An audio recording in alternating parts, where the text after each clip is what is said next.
a grande particularidade romana, que é o traço específico e que mais sobreviveu da cultura romana, é que são os monumentos arquitetônicos, a arquitetura romana, quer dizer, os aquedutos, os templos romanos. O Arapaço, por exemplo, é um templo romano, mas além do Arapaço, os aquedutos que vão aparecer no início do século II, mas também os teatros romanos, o Coliseu, o Teatro de Marcelo, tal, e as termas romanas. A sociedade romana passava o seu dia nas termas, era uma espécie de shopping center da época dos caras. Só que a diferença dos shopping centers é que nas termas você tinha biblioteca, nos shopping centers não tem. Tinha local de palestras, não é? E eram os locais em que a elite romana passava o seu dia. Os caras iam para os shoppings, tinha os espaços reservados às crianças, tal, os locais das conferências, como eu disse para vocês, bibliotecas, leituras, debates, discussões políticas, tal, e os romanos construíram termas fabulosas, extraordinárias, né, cujas ruínas elas ainda existem até hoje. Por que os romanos eles foram retratistas? Por uma série de razões, tal, e uma das quais é que as famílias romanas divinizavam seus antepassados, eles tinham um culto dos deuses lares. Quer dizer, quando morria o antepassado nas grandes famílias, nas grandes gens, evidentemente estou me referindo aos patrícios, que eram os grandes proprietários e eram os nobres romanos, mas depois desse culto dos deuses lares, dos deuses familiares, ele se estendeu também para os novos grupos sociais que apareceram durante a expansão militar de Roma. Porque quando Roma conquista toda a região do Mar Mediterrâneo, aparecem novos grupos sociais, inclusive plebeus enriquecidos, que vão dar origem a uma classe social que era chamada em Roma, lá do final da República, de homens novos. E também, entre os homens novos, entre esses indivíduos enriquecidos, aparece o culto do Deus Lar. O culto do Deus Lar é o seguinte: os antepassados eram divinizados. Então, além de haver um culto público em Roma, uma religião do Estado, havia as religiões familiares, havia o culto dos pater familia.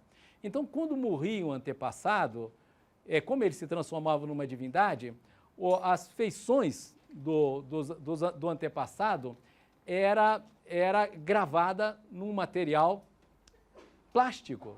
Por exemplo, morria um pater familias, alguém da família Júlia, por exemplo, do Júlio César.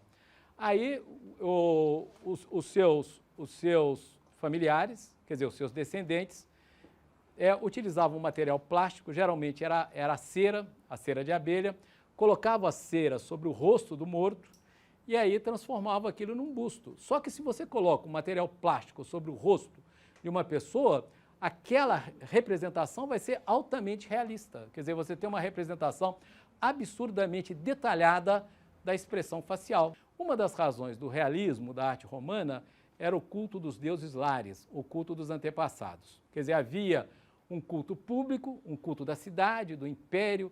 O imperador, a partir de um certo momento, também vai ser divinizado e, além disso, havia o culto no interior das famílias. Então, esse realismo romano, ele se distingue da arte grega. Quer dizer, há períodos na história romana em que os romanos se aproximam muito dos padrões culturais gregos. Mesmo naqueles momentos, a arte romana continua mantendo esses traços realistas, quer dizer, a reprodução das feições individuais, o que os gregos efetivamente não fizeram. Por outro lado, enquanto os gregos antigos foram excelentes arquitetos, aquelas arquiteturas maravilhosas, vamos imaginar um modelo de arquitetura grega, por exemplo, o Párteno, que está na Acrópole ateniense, os romanos foram extraordinários engenheiros. Não sei se a gente pode usar essa expressão que é muito contemporânea, né? Fazendo essa distinção entre arquitetura e engenharia, arquitetura com traços artísticos e engenharia, na realidade, muito mais vinculada às grandes realizações práticas, que no final caracterizou um povo de guerreiros. Os romanos, eles eram uma pequena cidade às margens do rio Tibre, sob 7 colinas às margens do rio Tibre, que conquista toda a região em torno do Mar Mediterrâneo. Quer dizer, Roma formou o maior império da história do Ocidente. Pois esse povo de guerreiros, com esse povo de guerreiros, houve um desenvolvimento fabuloso da engenharia militar. Da engenharia propriamente dita, mas também, particularmente, da engenharia militar. Quer dizer, você precisa dos conhecimentos de engenheiros para construir fortes, pontes sobre os rios, durante a guerra, estradas formidáveis. Tem até um ditado, que é um lugar comum, é que todas as estradas levam a Roma, não é isso? Porque em torno de Roma e das grandes cidades do Império, porque Roma conquista toda a região, praticamente da Europa Ocidental, com exceção da Germânia. A Alemanha eles não conquistaram. Quer dizer, várias legiões romanas foram derrotadas na Alemanha. Mas toda a região do Mar Mediterrâneo, em torno do Mar Mediterrâneo, o Mediterrâneo Ocidental, Oriental, região da Ásia Menor, norte da África, Egito, a Grécia e tal, quer dizer, todo esse espaço pertencia ao Império Romano. Tinha até aquela expressão, era uma expressão muito romana, tal, latina, evidentemente, se é romana, né? Eles chamavam o Mar Mediterrâneo de Mare Nostrum. O que é o Mare Nostrum? Quer dizer, isso aí é o nosso mar. Quer dizer, é o mar de Roma, é o mar que pertence ao Império Romano. Mas, além disso, os romanos foram urbanistas extraordinários. Tá? As cidades romanas existem até hoje, evidentemente, é claro. Digamos, é redundante falar nisso, né? É chover no molhado, como se diz, tal. São cidades romanas existentes na Europa, né? Paris não era uma cidade romana. Paris foi fundada antes da ocupação romana. Paris é de 150 a.C., fundado por uma tribo de gauleses chamados Paridi, que moravam numa ilha de Paris, onde começou a cidade, que é a Ilha da Cidade. Sabe onde se encontra atualmente a Notre Dame? Aquela ali é a Ilha da Cidade. Paris começou ali, em 150 a.C. Era um povo gaulês de pescadores que havia se estabelecido numa das ilhas do rio Sena. Quer dizer, Paris, além de ocupar as duas margens, a margem direita e a margem esquerda do Sena, ela ocupa duas ilhas famosas, que é a Ilha da Cidade, onde começou a cidade de Paris, e a Ilha de São Luís, que é o bairro chique de Paris, né? Que está próximo à Ilha da Cidade. Mas Paris começa efetivamente na Ilha de la Cité, onde se encontra Notre Dame. Pois bem, então quem fundou Paris foi uma tribo de gauleses, os Parides, lá por volta de 150 a.C. Mas o que ocorre é que Roma conquistou a Gália e transformou Paris numa cidade romana. Os romanos, inclusive, mudaram o nome da cidade de Paris, estabeleceram o nome de Lutécia, é a antiga Lutécia romana. E em Paris há ruínas romanas, arenas de Lutécia. E a configuração de Paris, o traçado de Paris, o traçado geométrico de Paris, é sobretudo do século XIX, como a gente sabe, e tal, com as reformas ali do barão de Haussmann, como eles falam, Haussmann, que abriu os grandes boulevards, etc., tal, inclusive por razões políticas, por causa das revoluções e das revoltas operárias ocorridas em Paris, não só durante a Revolução Francesa, mas em 1830 e, sobretudo, em 1848. Então, lá no governo do Napoleão III, o sobrinho do Napoleão, célebre, existe um Napoleão guerreiro, que é o Napoleão I. O Napoleão II não existe. Aí depois tem o sobrinho do cara, que pegando carona lá no prestígio do tio, acaba se tornando presidente da França e depois se estabelece o Império, que é o Segundo Império, e ele se torna imperador com o título de Napoleão III. O Napoleão II não existe. Existe o Napoleão I e o Napoleão III. Esse Napoleão III é que toma o poder na França depois das revoluções de 1848. Ele faz uma reforma, efetivamente, na cidade de Paris e abre os grandes boulevards. O prefeito de Paris era o Haussmann, como eles falam, Haussmann, é o barão Haussmann, tá legal? Isso tinha uma função política, com os grandes boulevards, etc. Tal. Você pode deslocar tropas, a repressão fica mais fácil. Você imaginar também que as lutas operárias em 1848, elas foram possíveis por causa de ruas estreitas, os caras levantavam barricadas, que vem de barrica. Você pega um tonel de vinho, por exemplo, rua muito estreita, você pega um tonel de vinho e fecha essa rua estreita com esses tonéis de vinho, você faz, já que são barris, você constrói uma barricada, que eram os movimentos operários. E o barão de Haussmann, o prefeito de Paris da época do Napoleão III, abriu aí os grandes boulevards. Mas eu quero dizer o seguinte, então a Paris atual é a Paris do século XIX, mas existe uma Paris romana. E os romanos também traçaram as ruas de Paris, que em certa medida existe até hoje, porque havia um urbanismo romano que tinha a seguinte característica: para ocupar um determinado espaço, eles diziam isso claramente, eles traçavam uma cruz no solo. Eles faziam assim, olha, você traça uma grande cruz assim, uma avenida, abre uma avenida assim, olha, qual é o nome que eles davam a essa avenida? Chamavam de cardos. A avenida que vem de norte a sul é um cardo, você traça assim, olha. Aí você traça uma outra avenida que intersecta justamente essa linha reta, formando 4 ângulos retos. Você faz assim, ó. Essa avenida que corta aqui e que justamente vai dividir esse espaço em 4 partes iguais, chama-se decumanos. Então, o cardos vai de norte a sul, o decumanos de leste a oeste. Isso é urbanismo romano, de Roma antiga. E as cidades, grande parte das cidades europeias, elas efetivamente têm essas avenidas. Tá? Então, você dividiu a cidade em 4 partes iguais, tá vendo? Isso aqui é o cardos, norte a sul, decumanos, de leste a oeste. O ponto de intersecção entre essas linhas é uma praça, é que os romanos chamavam de fórum. E o que eles estabeleciam no fórum? No fórum eles estabeleciam os templos, os locais de instituições políticas, os caras se encontravam para conversar de política, religião, fazer seus negócios, suas atividades comerciais. Era o fórum, era a praça, eram as piazzas italianas, tal, as grandes praças. Piazzas, por exemplo, por italiano atual, os italianos acham muito estranho, por exemplo, o tipo de vida das cidades norte-americanas, porque lá nos Estados Unidos as piazzas não são importantes, não? Mesmo no Brasil, as piazzas não são tão importantes quanto na Itália, não? As grandes manifestações políticas em São Paulo não ocorrem nas praças, mas ocorrem numa avenida, que é a Avenida Paulista, não é isso? Não é verdade? Enquanto, por exemplo, na Itália, as grandes manifestações atuais na Espanha, por exemplo, é na Porta del Sol, não é isso? Que é uma praça, e na Itália também nas piazzas. É que no urbanismo romano, o ponto de intersecção do Cardo e o Decumanus abria uma praça, e essa praça era o centro da vida das cidades. Então as cidades, mesmo, eu estou dando exemplo de Paris, que não era efetivamente uma cidade fundada pelos romanos, mas os romanos dominaram Paris, deram o nome de Paris de Lutécia e tal. Mesmo em Paris, a gente consegue conhecer e perceber o que é o Cardo do Decumanus. Não sei se vocês conhecem a cidade de Paris, mas, por exemplo, a rua, eu vou dar o exemplo do Cardo e Decumanus que existe até hoje em Paris. Quer dizer, tem um traçado romano na cidade de Paris, tá? Que não é visível, mas ele está lá. Não estou querendo dizer que Paris seja uma cidade romana. Paris é uma cidade do século XIX.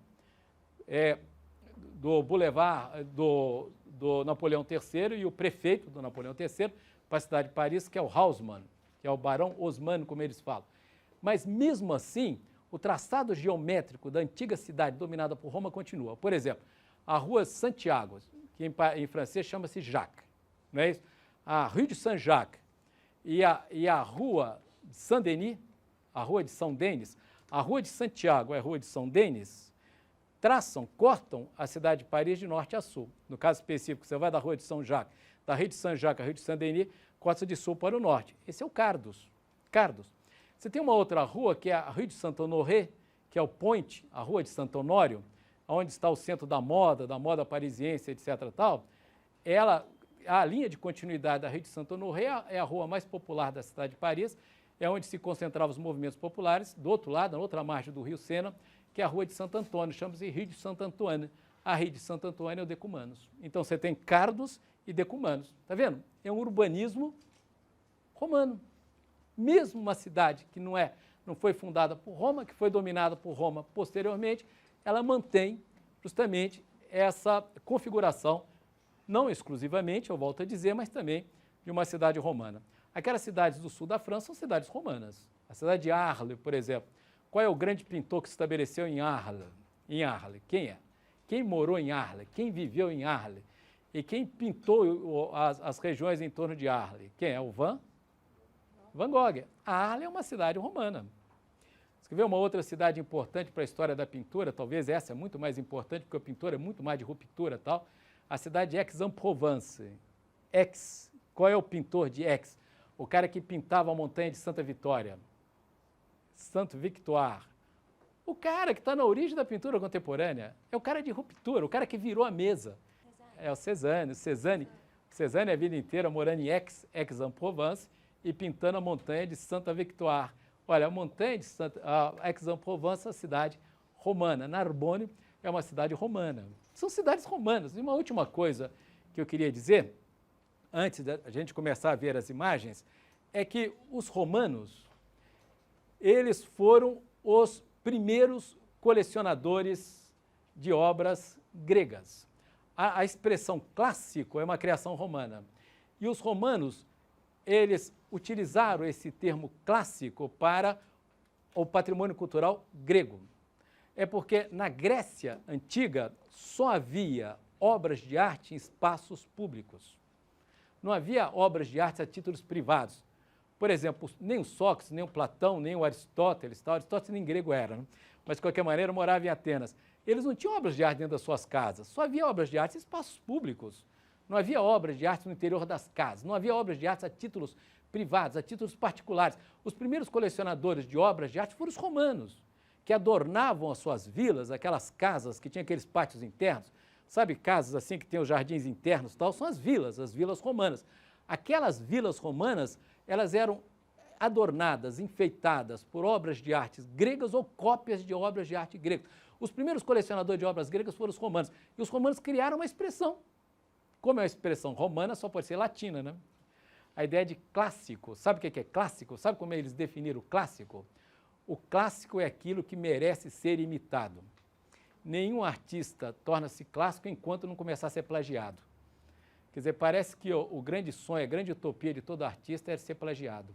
Mas então, o que ocorre é que em Roma, em Roma antiga, havia as imagens públicas, sem dúvida, havia o culto do imperador, a reprodução das esculturas do imperador, etc. Tal, mas havia também imagens particulares. Quer dizer, os caras eram colecionadores de obras gregas.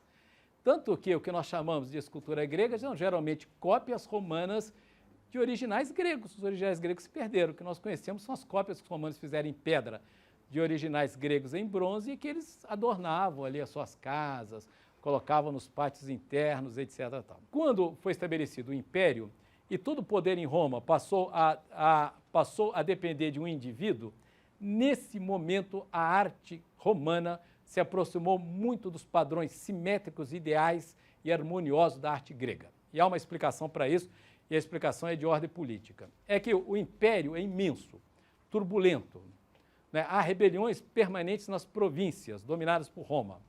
Roma cobra impostos das províncias, penaliza economicamente as províncias, as áreas dominadas por Roma. E nas províncias há rebeliões. Como esse império turbulento e tumultuado depende do indivíduo, é bom representar esse indivíduo de uma maneira racional e equilibrada. Não sei se eu consigo me explicar. Quer dizer, quanto maior é a dependência a um indivíduo, a um cara, a uma única pessoa, é necessário que você represente essa pessoa como absolutamente racional, como tendo um controle de todo o universo romano, porque depende de um. É nesse momento, no período do Império, que a arte romana se aproxima dos padrões da arte grega. Tá legal? Dos padrões simétricos da arte grega e dos padrões clássicos da arte grega. E esse monumento que nós estamos vendo é desse período. É um templo construído pelo Augusto, pelo Caio Otávio, em 13 a.C., ele é todo de mármore de Carrara, tal. 13 a.C. é o Caio Otávio, é o primeiro imperador, o Augusto, o escolhido dos deuses. Augusto significa aquele que Deus escolheu. Tá legal? Ele recebeu esse título, Augusto, em 27 a.C. Pois bem, o que ocorre é que Augusto, ele manda construir esse templo em mármore e tal, em 13 a.C., tá certo? E esse templo se chama Ara Pacis. O que é Ara? Ara significa pedra. Ara Pacis é a pedra da paz. Quer dizer, Ara é o altar da paz. O que ocorre é que o Ara Pacis, ele segue o modelo do Pártenon de Atenas. E aquele período, então, é do governo de Augusto, onde os padrões clássicos são, em certa medida, seguidos pelos artistas romanos. Ele é todo, tá vendo? Ele é um bordado de mármore, ele é todo decorado com relevos de fora e também internamente. Internamente ele é decorado com guirlandas e bucrânios. Sabe o que é um bucrânio? Bucrânio são os crânios de animais, porque a religião romana era uma religião de sacrifício, não é isso? Você sacrificava para os deuses, sacrificava animais para os deuses. Mas por fora tem todo esse rendilhado, há uma representação aí também da corte augustal, tal, toda uma referência ao Pártenon de Atenas. Numa das entradas do Ara Pacis tem justamente essa representação dessa figura, é uma figura mitológica, tal, Aleitano duas crianças. As crianças, elas são uma referência à origem mitológica de Roma, quer dizer, a Rômulo e Remo, são gêmeos que deram origem a Roma, tá vendo? E ela é a personificação da terra, quer dizer, é uma figura mitológica romana que é Telos. Telos é uma tradução da Gaia. Gaia é a divindade, é a deusa da fertilidade grega, é a terra grega. Os romanos traduziram Gaia por Telos, daí a expressão telúrica, que é aquilo que se refere à terra. Então, ela é uma representação da terra, as duas crianças se referem ao Rômulo e Remo, e, portanto, se refere à origem mitológica de Roma, e ela está ladeada por duas divindades. Isso logo na entrada do Ara Pacis, está vendo? Aqui à direita é a divindade das águas, ela está sobre um monstro marinho e à esquerda uma divindade dos ares, está vendo? Porque aquela figura que se encontra aqui à esquerda, ela está sobre um pássaro, sobre uma ave e tal. Então, na realidade, o que representa a entrada do Arapaces tal, são os três elementos dominados por Roma. Roma domina a terra, domina a água e domina o ar. Quer dizer, a terra, telos, a água é a figura mitológica da direita e o ar é a figura mitológica da esquerda. O que ocorre é que o Arapaces foi construído por Augusto e foi dedicado aos deuses em agradecimento à paz. Segundo Augusto, chama-se paz augustal, porque havia uma crença que Augusto havia estabelecido a paz nas províncias. E quando Augusto estabeleceu a paz em Roma, os deuses premiaram Roma com a fertilidade dos seus campos. É por isso que aqui justamente na base aqui da entrada do Arapaces tem essa representação de carneiros, animais, etc., que é a riqueza do campo romano. Quer dizer, a fertilidade de Roma, tá legal? Quer dizer, um templo que celebra, o Arapaces celebra as vitórias de Augusto. O que ocorre é que numa das paredes do Arapaces foi representada aqui a corte augustal, quer dizer, as pessoas que participavam da corte de Augusto. Tá legal? Então, é um relevo que imita o Párteno, mas com uma particularidade. Qual é a particularidade? Cada uma dessas figuras que pertenciam à corte de Augusto pode ser identificados. Olha, mas é uma coisa curiosa, um exercício que é muito interessante fazer no Arapaces é a gente comparar as feições de cada uma dessas personagens, porque é aparente isso aí. Por exemplo, o Tibério, que era o filho da esposa, era o filho de Lívia, que era esposa do Caio Otávio, do Augusto.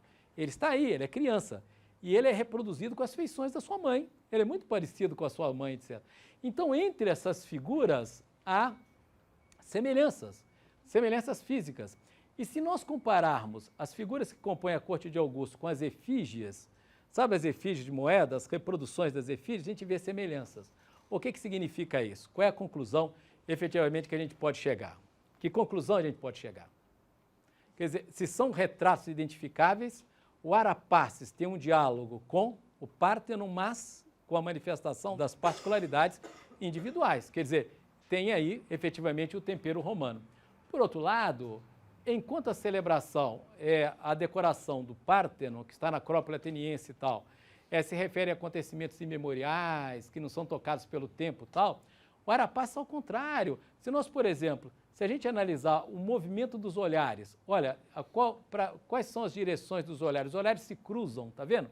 Dos personagens, eles olham em direções opostas, o que vai dando justamente a expressão de uma grande profundidade e de uma grande representação espacial do Arapaces, que efetivamente não era grego nem clássico, não era grego no sentido nem clássico, nem arcaico do período da história grega.